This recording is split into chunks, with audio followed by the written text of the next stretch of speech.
Assalomu alaykum, hurmatli kuzatuvchilar. Bugun mana Hanko 301 mini quyonchilik firmamizda yana bir video lavha ulushi boryapmiz.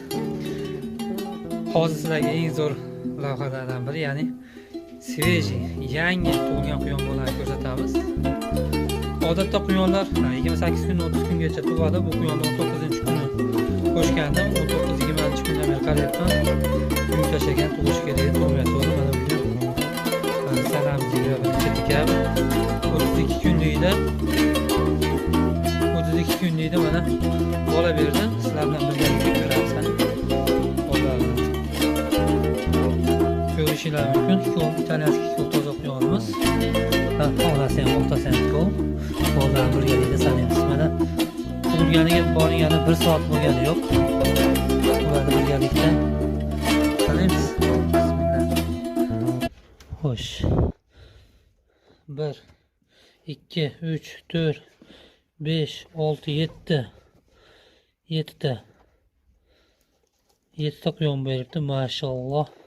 Alloh xayrli va barakotli qilsin, o'zidan ko'paysin.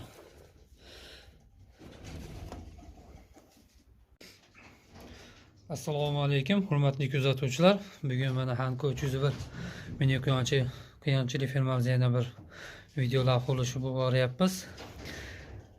Hozir sizlarga eng zo'r lavhalardan biri, ya'ni sveji, yangi tug'ilgan quyon bolalarni ko'rsatamiz. Odatda quyonlar 28 kun 30 kungacha tug'adi. Bu quyonni 19-kuni qo'shgandim. 19-20 kundan beri qarayapman. Yung tashlagan, tug'ish kerak, tug'mayapti. Mana bugun sanamiz 21-dekabr. 32 kunlikda mana bola berdi. Sizlar bilan birgalikda ko'ramiz. Qani bolalarini ko'rishingiz mumkin.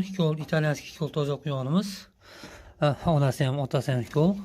Bolalarni birgalikda sanaymiz. Mana tug'ilganiga borgani 1 soat bo'lgani yo'q. Ularni birgalikda sanaymiz. Bismillah. Xo'sh. 1 2 3 4 5 6 7 quyon beribdi, maşalloh. Alloh xayrli va barakotli qilsin, o'zidan ko'paysin.